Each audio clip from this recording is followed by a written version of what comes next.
চারটা জিনিস যেই মানুষের কাছে থাকবে সে দুনিয়াতে সুখী, সে পরকালে সুখী। চারটা গুণ যদি আপনার ভিতরে থাকে, আপনি নিজেকে দুনিয়াতে সুখী মনে করবেন এবং পরকালীন জীবনে সুখী মনে করবেন। এক নাম্বার হচ্ছে হিফজ আমানাতিন, আমানত রক্ষা যদি আপনার ভিতরে থাকে। দুই নাম্বার হচ্ছে সিদক হাদিসিন, আপনি যদি সত্য কথা বলেন। তিন নাম্বার হচ্ছে হুসনুল খুলিকা, আপনার স্বভাব চরিত্র যদি ভালো হয়। চার নাম্বার হচ্ছে ইফকাতু ফি তুআমি, আপনার রুজিটা যদি হালাল হয়। মুসলমান ভাইরা রে আমার, আল্লাহর হাবিব সাল্লাল্লাহু আলাইহি ওয়াসাল্লাম তিনি কিয়ামতের পূর্ব মুহূর্তে সমাজের অবস্থা কেমন হতে পারে, সামাজিক অবস্থা কোথায় গিয়ে দাঁড়াতে পারে, আল্লাহর হাবিব সাল্লাল্লাহু আলাইহি ওয়াসাল্লাম তিনি বলেছেন।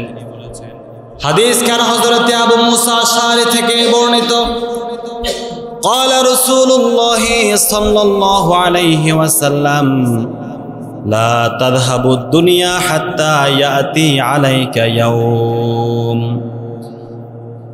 আল্লাহ রাসূল সাল্লাল্লাহু আলাইহি ওয়াসাল্লাম তিনি বললেন, পৃথিবী ততদিন পর্যন্ত ধ্বংস হবে না যতদিন পর্যন্ত তোমাদের উপর এমন একটা সময় চলে না আসবে। আল্লাহর হাবিব বলেন, লা ইয়াদরিল কাতিলু ফীমা ক্বাতালা ওয়ালাল মাকতুলু ফীমা কুতিলা। হত্যাকারী জানবে না কেন আমি মেরেছি, নিহত ব্যক্তিও বুঝতে পারবে না কেন আমি মরলাম। এমন একটা সময় তোমার সমাজের মধ্যে যতদিন না আসবে কিয়ামত হয়ে যাবে, এই কথা তোমরা কখনোই কল্পনা করবা না। এটা তো হচ্ছে রাসূলের হাদিস, এটা তো রাসূলের হাদিসের অনুবাদ। এই হাদিসখানাকে আপনি আপনার সামাজিকভাবে একটু মিলিয়ে দেখেন তো, রাসূল কত গভীরভাবে কথাখানা বলেছেন। লা ইয়াদরিল কাতিলু ফীমা ক্বাতালা ওয়ালাল মাকতুলু ফীমা কুতিলা।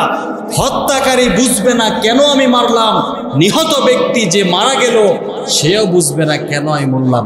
আরে আমার অপরাধটা কি ছিল, কোন অপরাধের কারণে আজকে আমি নিহত হয়েছি, কোন অপরাধের কারণে আজকে আমি বছরের পর বছর জেলখানার মধ্যে সে শিকলবন্দি অবস্থায় আছে, আমি নিজেই জানি না। যে ঢুকিয়েছে সেও জানে না কেন তাকে আজকে এতদিন পর্যন্ত জেলখানা রাখা হয়েছে। এমন একটা সময় যতদিন পর্যন্ত তোমার সমাজের মধ্যে না আসবে কিয়ামত হবে, এই কথা তোমরা ভাবিও না। আল্লাহ রাসূল সাল্লাল্লাহু আলাইহি ওয়াসাল্লাম আপনার আমার সামনে বর্তমান প্রেক্ষাপট বর্ণনা করছেন যে কিয়ামতের পূর্ব মুহূর্তে সামাজিক অবস্থা কেমন হতে পারে। এরপরে আল্লাহর হাবিব তিনি বলছেন কিয়ামতের পূর্ব মুহূর্তে সামাজিক অবস্থা কেমন হতে পারে। قال رسول الله صلى الله عليه وسلم يقتل الرجل جاره। মানুষ তার প্রতিবেশীকে হত্যা করবে, ওয়া ইবনে আম্মিহি, মানুষ তার চাচার ছেলেকে হত্যা করবে, তার মানে চাচাতো ভাইকে হত্যা করবে। ওয়া যাকাররাবাতিহি, মানুষ তার আত্মীয় স্বজনকে হত্যা করবে। ওয়া ফি রিওয়ায়াতিন আবাহু, এবং অন্য হাদিসে আসছে মানুষ তার বাবাকে পর্যন্ত হত্যা করবে। আল্লাহর হাবিব আপনার আমার সামনে বর্তমান প্রেক্ষাপট তিনি বর্ণনা করছেন যে সামাজিক অবস্থা কেমন হতে পারে, মানুষ তার বাবাকে পর্যন্ত হত্যা করবে। এই হাদিস কারা যখন আল্লাহ রাসূল সাহাবীদের কাছে বলছিলেন, সাহাবায়ে কেরাম হতভম্ব হয়ে গেলেন। সাহাবায়ে কেরাম হতভম্ব হয়ে যাওয়ার পর তারা বললেন, কিলা ইয়া রাসূলুল্লাহ, আল্লাহর রাসূল কি বলেন? ইয়া রাসূলুল্লাহ, আপনি কি বলছেন? কেমন করে সমাজটা এত নিকৃষ্ট হতে পারে? মানুষ তার ভাইকে হত্যা করবে মানা যায়, মানুষ তার আত্মীয় স্বজনকে হত্যা করবে মানা যায়, কেমন করে মানুষ তার আত্মীয় স্বজনকে বাদ দিয়ে কেমন করে মানুষ তার বাবাকে গর্ভধারিণী মাকে হত্যা করবে, কেমন করে এমন কথা বললেন? ওই সময় কি মানুষের বিবেক থাকবে না? ওই সময় কি মানুষের বুদ্ধি থাকবে না? ওই সময় কি মানুষের হুঁশ জ্ঞান থাকবে না? আল্লাহর হাবিব তাৎক্ষণিকভাবে বললেন, না না, ওই সময় মানুষের জ্ঞান বুদ্ধি থাকবে না, তুনজাউ আকসারু উকুলিহিম ফি যালিকা জামান, ওই সময় অধিকাংশ মানুষের বিদ্যা জ্ঞানকে তুলে নেওয়া হবে, মানুষের বিবেককে তুলে নেওয়া হবে। মানুষের ভিতর বিবেক বুদ্ধি বলতে কিছুই থাকবে না। যখন মানুষের ভিতরে বিবেক থাকবে না, বুদ্ধি থাকবে না, তখন মানুষ মানুষের সঙ্গে পশুর আচরণ করবে। আর পশুর কাজ হলো নিজের অস্তিত্বকে পশু চিনতে পারে না। মানুষ মানুষের সঙ্গে পশুর মতো করে আচরণ করবে। একটা পশু সে জানে না তার জাতীয় ভাইকে, একটা পশু জানে না তার বাবাকে, তার মাকে। একটা গাভী থেকে যখন তার সন্তান প্রসব করা হয়, 2 বছরের ব্যবধানে সেই বাছুরটা তার মায়ের উপরে যৌন চাহিদা নিবারণের জন্য লাফ মেরে উঠে যায়, ঠিক কিনা? আল্লাহ রাসূল তো বললেন না, তুনজাউ আকসারু উকুলিহিম ফি যালিকা জামান, ওই সময়ে পরিস্থিতি এমন হয়ে যাবে অধিকাংশ মানুষের জ্ঞান বুদ্ধি বলতে কিছুই থাকবে না, বিবেক থাকবে না, বিবেক বুদ্ধি বলতে কিছুই থাকবে না, মানবতা থাকবে না। তখন তারা পশুর মতো আচরণ করবে। ওই সময়টা বর্তমানে চলছে। মানুষের ভিতরে বিবেক বুদ্ধি বলতে কিছুই নাই। মানুষের ভিতরে আপনার বিবেক যদি থাকতো তাহলে একজন মানুষ হয়ে সে মানুষ আরেকজন মানুষের বুকের উপরে কিভাবে সে গুলি চালাইতে পারে? একজন মানুষ হয়ে তার জাতি ভাই এই নিরীহ মানুষগুলোর উপরে কেমন করে অত্যাচার করতে পারে, জুলুম করতে পারে, অন্যায় অবিচার কেমন করে করে? এটা তো আসলে বিবেকবান মানুষের কাজ তো এমনটা হতে পারে না।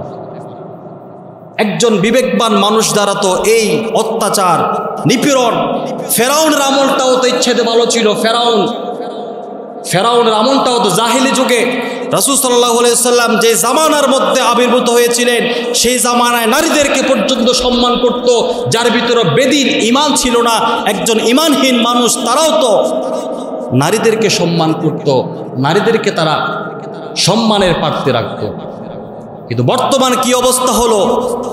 পুরুষদেরকে তো সম্মান করছে না, একটা নারীকে পর্যন্ত রাস্তায় ইজ্জত দিচ্ছে না, ইজ্জত হরণ করে তাদেরকে সমাজের মধ্যে চলতে হচ্ছে। সেম কথা আল্লাহ রাসূল সাল্লাল্লাহু আলাইহি ওয়াসাল্লাম বলেছেন, তুনজাউ আকসারু উকুলিহিম ফি যালিকা জামান, ওই সময় সমাজ ব্যবস্থা এমন হয়ে যাবে মানুষের ভিতরে জ্ঞান বুদ্ধি থাকবে না। শুধু তাই নয়, মুসলমান আল্লাহর হাবিব কি বলেছেন দেখেন।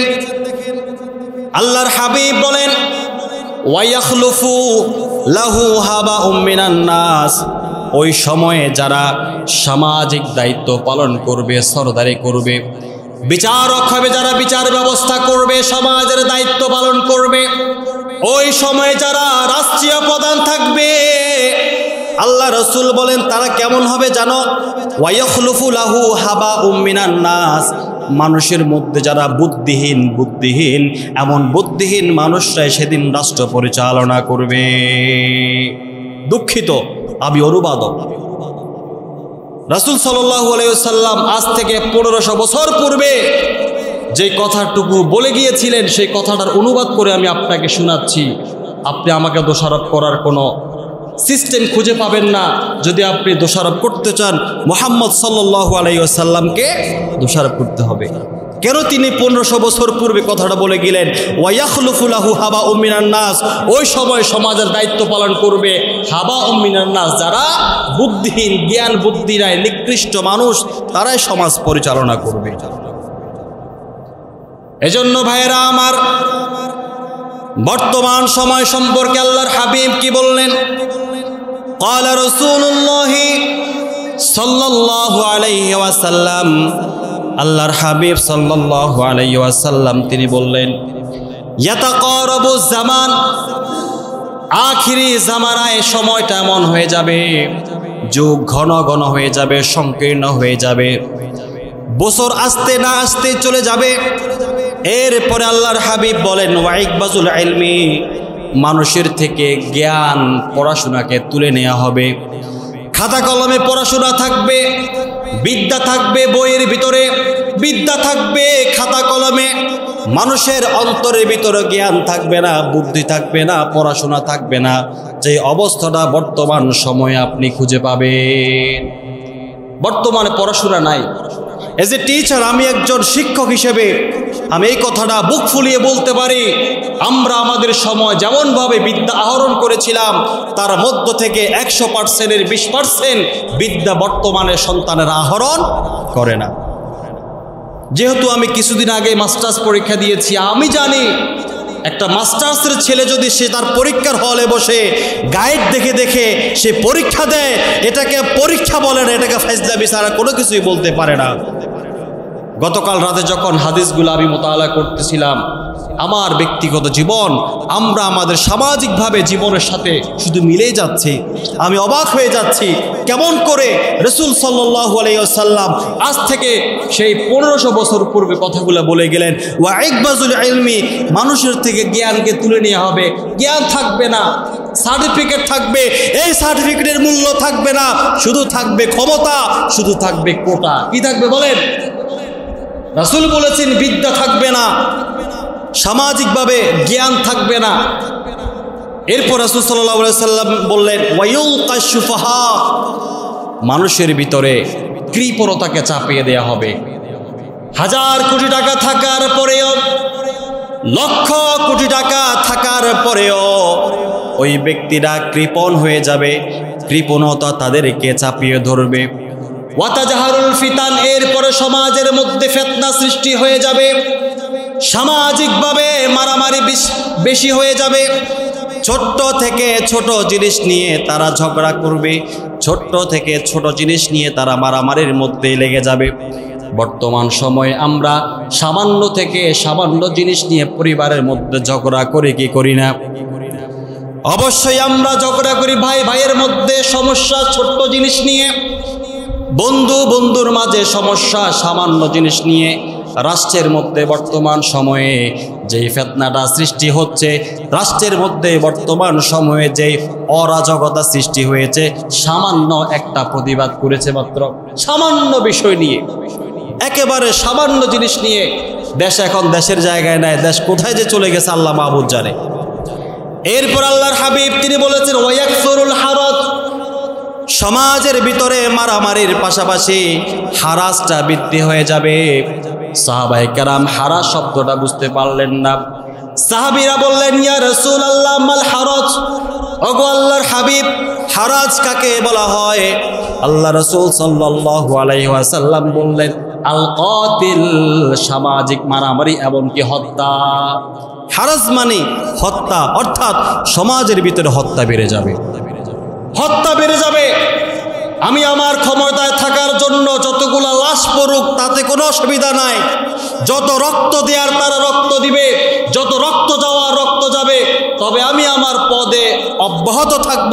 রক্ত গেলে যাক, লাশ পড়লে পশুক, আবার কি? তখন এই যে সামাজিকভাবে রাসূল বলেছিলেন আল কাতিল, সামাজিকভাবে হত্যা বেড়ে যাবে। এখন কি হত্যা হচ্ছে না? অবশ্যই হচ্ছে। হত্যা হত্যা হত্যা, সামান্য থেকে সামান্য একটা কিছুই হলে মানুষের বুকের মধ্যে গুলি করে ঝাঁঝরা করে ফেলতেছে। অথচ মুসলমান আমরা জানি, আজ থেকে 15 বছর আগেও যদি আপনি যান, একজন পুলিশের জন্য হাঁটুর উপরে গুলি করা তাদের জন্য অবৈধ ছিল। যদিও কোনো সমস্যার কারণে তারা গুলি করতে হয়, পায়ের মধ্যে তারা গুলি করবে। কিন্তু বর্তমান সময়ে এমন অবস্থা হয়ে গিয়েছে, কেন জানি মানুষের বুকের ভিতরে গুলি করা একজন পুলিশের জন্য ফরজ হয়ে গিয়েছে, তার দায়িত্ব এবং তার কর্তব্য। অথচ সে একজন মানুষ নিজেকে মুসলমান দাবি করে, সে মুসলমান সমাজে বসবাস করার পরেও সে কি করে আরেকজন মুসলমানের বুকের মধ্যে সে গুলি করতে পারে? আমার বুঝে আসে না। দয়া নাই, মায়া নাই, বিবেক নাই, বুদ্ধি নাই, অশিক্ষিত বর্বর নির্লজ্জ সমাজটায় ভরে গিয়েছে। মুসলমান প্রয়োজনে আগামী সপ্তাহ থেকে নিষেধ করলে আসবো না, তবে এই যে খতিব হিসাবে আমার উপর দায়িত্ব, আজকে কেন এমন দুর্দশা, কেন আপনারা আমার সমাজের ভিতরে ছাত্রদেরকে মেরে ছাত্রদের অস্তিত্ব পর্যন্ত বিলীন করে দিচ্ছে? গতকালকে কুমিল্লাতে 7 জন মারা গেল, এমনকি পুরা বাংলা 17 জন ছাত্র যে মারল, এক একটা লাশের দাম দিতে পারবেন কখনো? একজন লাশের, একজন মুসলমানের দাম সারা পৃথিবী বিক্রি করলেও একজন মুসলমানের লাশের দাম দেয়া কোনো মানুষের সম্ভব হবে না, সে জায়গায় যত লাশ পড়ার পড়ুক আমি আমার কথায় একমত থাকবো, এটা তো ঠিক নয়। মুসলমান যতদিন পর্যন্ত কালোকে কালো বলতে পারবেন না, যতদিন পর্যন্ত সাদাকে সাদা বলতে পারবেন না, এই জীবনে আপনার কখনো সুখ আসবে না, সুখ পাবেন না।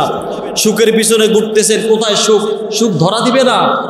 এজন্য মুসলমান রাসূল বলেছেন, এরপরে আপনার আমার সামাজিক অবস্থা সম্পর্কে আল্লাহ রাসূল বলছেন, ইয়াতি আলাইকুম সালাওয়াতুন খাদাআতুন, অচিরেই তোমাদের উপর এমন একটা সময় চলে আসবে যে সময় পুরা মানুষগুলা প্রতারণায় পরিপূর্ণ হয়ে যাবে। তুমি যেদিকে তাকাবা দেখবা প্রতারক, দেখবা প্রতারক প্রতারক, ডানে প্রতারক বামে প্রতারক, সামনে পিছনে প্রতারণায় পরিপূর্ণ। রাসূল বলেছেন, এর বাস্তব পরিপ্রেক্ষিতে রাসূল উদাহরণ দিয়ে বলছেন, ইউকাযযিবুস সাদিকু, যেই ব্যক্তি মিথ্যুক তাকে বলা হবে সত্যবাদী, ওয়ায়ুসাদ্দিকুল কাযিবু, আর যে ব্যক্তি সত্যবাদী তাকে মিথ্যাবাদী আখ্যায়িত করা হবে। আর যে ব্যক্তি সমাজের মধ্যে আমানতদারী, ওই ব্যক্তিকে খেয়ানতকারী বলা হবে।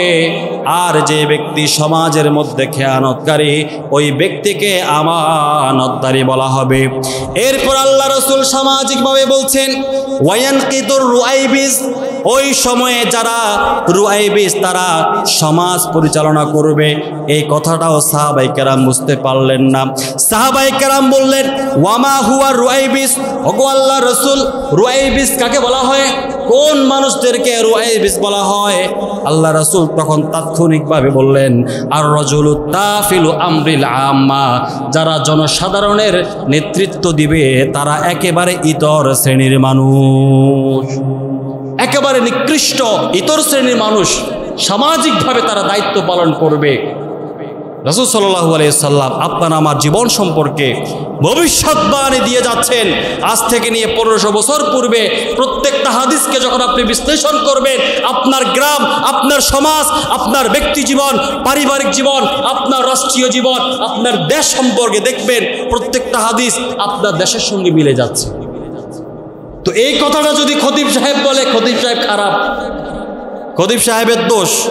সর্বপ্রথম আপনি মামলা করতে হবে রাসূলের নামে, কেন তিনি কথাটা বলে গেলেন। পরে হচ্ছে আমি তো উনার বার্তাবাহক। আজকে আপনি মোবাইল বন্ধ করে দিলেন, ওয়াইফাই বন্ধ করে দিলেন, নেট বন্ধ করে দিলেন, কথা বলার সুযোগ নাই। মিম্বারটাও যদি বন্ধ করে দিয়ে দেন, মিম্বারে বলার দরকার নাই, এমনিতেই তো চুপ থাকি, এমনি তো আমরা কথা বলার কোনো সুযোগ নাই। এখন শুক্রবার একদিন কথা বলার সুযোগ থাকে, মুসলমানের সঙ্গে পারস্পরিক, এটাও যদি বন্ধ করে দিন কোনো অসুবিধা নাই, সবাই চুপ থাকবে। মাংসমাতা না যা, যে চুপ থাকে সে নাজাত পায়।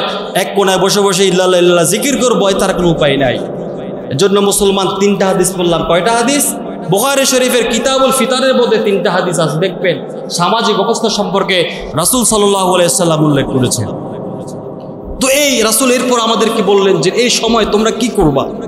তোমরা দোয়া করবা আল্লাহর কাছে। কি করবা? দোয়া করবা। এই পরিস্থিতি থেকে বাঁচতে হলে অবশ্যই আমাদেরকে আল্লাহর কাছে তাওবা করতে হবে, দোয়া করতে হবে। কিন্তু বর্তমান সময়ে আমরা দোয়া করছি, আল্লাহ পাক আমাদের দোয়া কবুল করছে না, কবুল করছে না। তার কারণ কি? দোয়া কবুলের জন্য প্রধান শর্ত হচ্ছে হালাল ইনকাম, বৈধ রুজি। আপনার ইনকামটা হালাল হতে হবে। হালাল ইনকাম করার পরে যদি আপনি আল্লাহর কাছে দোয়া করেন, অবশ্যই আল্লাহ পাক আপনার দোয়া কবুল করবে। কিন্তু অচিরেই আমরা দেখতে পাচ্ছি আমাদের ইনকামগুলো হালাল হচ্ছে না, আমাদের ইনকামগুলো হারাম পথে। প্রায় 80% মানুষের ইনকাম হারাম। অথচ আল্লাহ পাক তার রাসূলকে অর্ডার করে বলছেন, ইয়া আইয়ুহার রাসূল, ও আমার রাসূল গো, কুলু মিনাত তাইয়্যিবাত ওয়া আমালুহু সালিহান, আপনি বৈধ ইনকাম করেন এবং আপনি সুন্দর সুন্দর ভালো ভালো আমল করেন।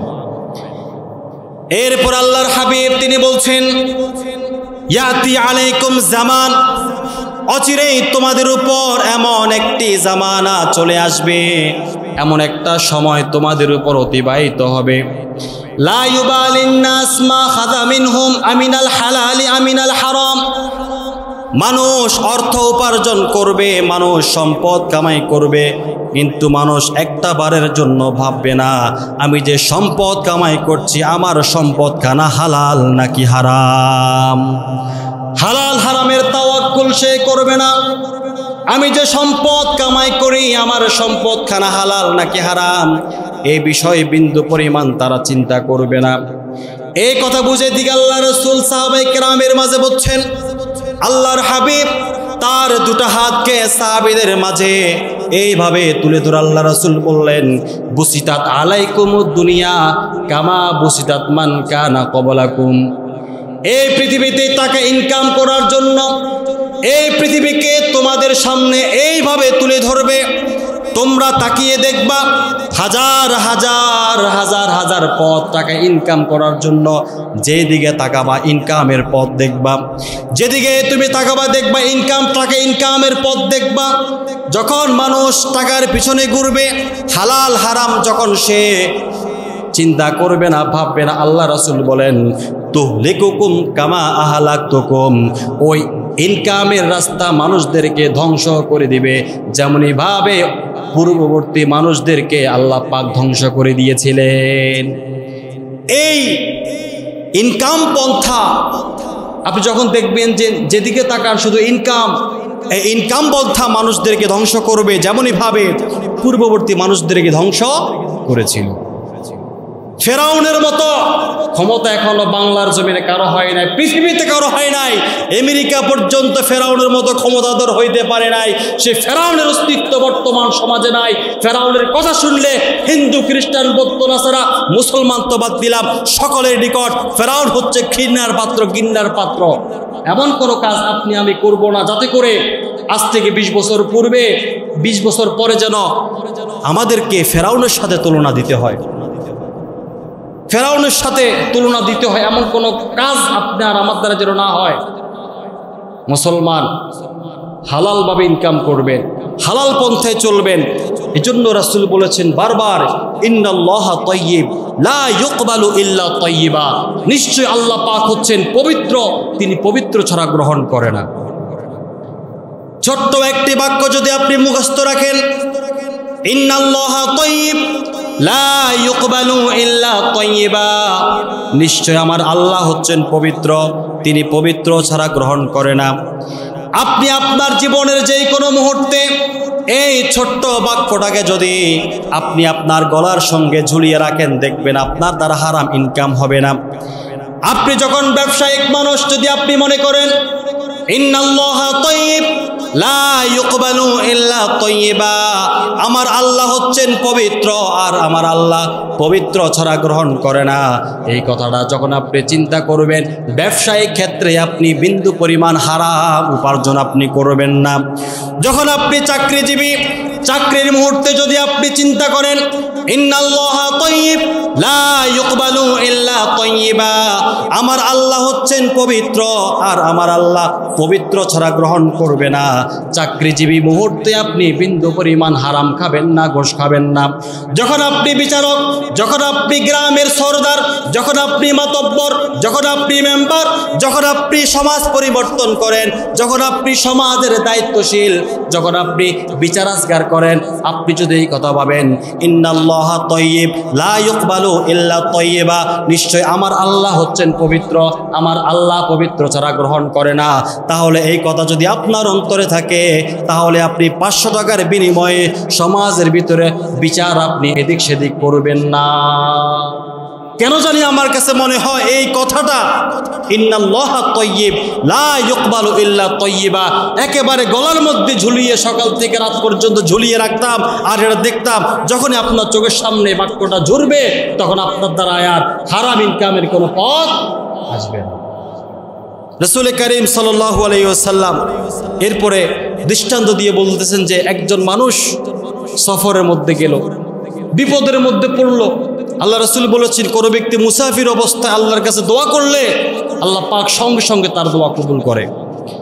কিন্তু একজন মানুষ সে মুসাফির সফরে গেল, বিভিন্ন মুসিবতের মধ্যে সে পড়ার পরে ওই ব্যক্তি আল্লাহর কাছে গভীর রজনীতে তাহাজ্জুদের নামাজ পড়ে দোয়া করল। আল্লাহর কাছে সে বলল, আল্লাহ মুসিবতের মধ্যে পড়েছি, চিন্তার মধ্যে পড়েছি, বিপদে আছি, সুতরাং আল্লাহ পাক আপনি আমাকে এই মুসিবত থেকে রক্ষা করেন।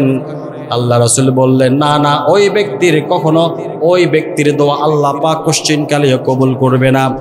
মাতামু হারামুন, তার খাদ্য আছে হারাম। মাশরাবু হারামুন, তার পানি আছে হারাম। মালবাসু হারামুন, তার যে গায়ের পোশাক সেটাও হারাম তাকায় কিনা। গুযিয়া বিল হারাম, তার জীবন বৃত্তান্ত হলো হারামের উপর। আন্না ইস্তাজাবালাহু, আমার আল্লাহ কি করে তার দোয়া কবুল করবেন? অসম্ভব, অসম্ভব, আমার আল্লাহ তার দোয়া কবুল করবে না।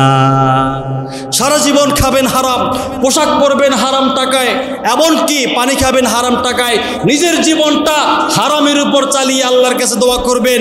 আল্লাহ পাক বলেন, না না, তুমি হারাম টাকা ইনকাম করে যতই আমাকে নামানোর চেষ্টা করো, আমি আল্লাহ পাক তোমার দোয়া কবুল করব না। গুযিয়া বিল হারাম, জীবন বৃত্তান্ত হারামের উপর চলবে আর আপনি দোয়া করবেন। এই যে আমাদের উপর এত জুলুম অত্যাচার, এত অশান্তির মধ্যে আজকে রয়েছি, সকল মানুষ আজকে আল্লাহর কাছে দোয়া করছে, আল্লাহ পাক একজন মানুষের দোয়া কবুল করছে না। তার কারণ, তার একটা মাত্র কারণ, আপনার আমার ইনকাম হালাল নয়। আপনার আমার কথা আল্লাহ পাক শুনবে। উদউনি আস্তাজিব লাকুম, আল্লাহ বলছেন, বান্দা তুই আমার ডাক, আমি তোর ডাকে সাড়া দিব। আরে তুই ডাকবি, আমি ডাকে সাড়া দিব। তাহলে আমি ডাকছি, আল্লাহ পাক কেন আমার ডাকে সাড়া দিচ্ছে না? একটা মাত্র কারণ, আপনার আমার ইনকাম ভালো নয়। ইনকামের মধ্যে সমস্যা রয়েছে। সন্তানকে লক্ষ লক্ষ টাকা খরচ করে একটা চাকরি দিয়ে দিল, সন্তানের বেতন হলো 30,000, সন্তান মাসে খরচ করে 50,000। ওই বাবা জানোয়ার মার্কা বাবা একটা আবার জিজ্ঞেস করলো না, কিরে তোর বেতন তো 30,000, তুই 50,000 টাকা কোত্থেকে আসস? জান্নাত থেকে আল্লাহ পাঠায় নাকি তোরে শুধু সরকারি ফ্রিতে দেয়? এত বোনাস তুই কোত্থেকে পাস? সেই বাবা জানোয়ার, সেই বাবা কাপুরুষ, সেই বাবা তার সন্তানের দুনিয়া চিনল, সেই বাবা তার সন্তানের আখিরাত চিনল না। কিয়ামতের ময়দানে সন্তানও সে জাহান্নামের আগুনে জ্বলবে। বাবাই কেন পথ দেখিয়ে দিল? সে তো দায়িত্বশীল থাকার পরেও কেন সে জিজ্ঞাসা করলো না, তোমার বেতন 30,000, 60,000 তুমি কোত্থেকে পাও? কেন তুমি জিজ্ঞাসা করলো না? তুমি বাবাও সেদিন শিকল বন্দী হয়ে তুমিও জাহান্নামে যাওয়ার জন্য প্রস্তুত হয়ে যাও। রাসূল সাল্লাল্লাহু আলাইহি ওয়াসাল্লাম তিনি বলেছেন, আরবাউন ইযা কুন্না ফীকা ফালা আলাইকা মা ফাতাকা মিনাদ দুনিয়া। ইনকাম যদি আপনার হালাল হয়, সেটা হোক রিক্সা চালিয়ে, অটো চালিয়ে, ভ্যান চালিয়ে, দিন মজুরি করে, সামান্য 10,000 টাকা চাকরি করেও যদি আপনি 10,000 টাকাও চাকরি করেন, হালাল পন্থায় আপনি নিজেকে সবচাইতে বড় লোক মনে করবেন, ফ্রেশ মনের মনে করবেন যে আমার মতো সুখী আর কেউ নাই। সে অবৈধ পথে লক্ষ টাকা ইনকাম করুক, তাকে গোনার সময় নাই। রাসূল বলেছেন, তুমি সবচাইতে দামি যার হালাল রুজি আছে। এই হালাল রুজি যতদিন পর্যন্ত আপনার আমার পেটে যাবে না, ততদিন পর্যন্ত একটা দোয়া আল্লাহ পাক কবুল করবেন। সর্বশেষ হাদিস আপনাদের সামনে উল্লেখ করছি, হযরত আবু হুরায়রা থেকে বর্ণিত।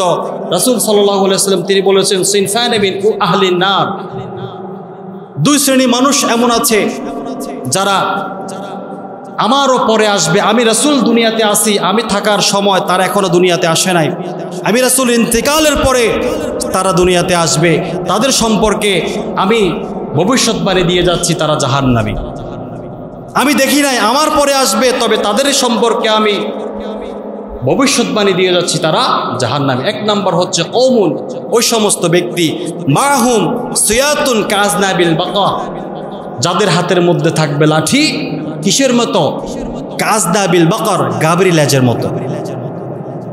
গাভীর লেজের মতো বাঁকা বাঁকা এইভাবে কিছু অস্ত্র নিয়ে তারা ঘুরবে। আমি রাসূল বলছি, এই লাঠি দিয়ে তারা কি করবে? ইয়াযরিবুনা বিহান নাস, তারা মানুষদের উপর এই লাঠি দিয়ে আক্রমণ করবে।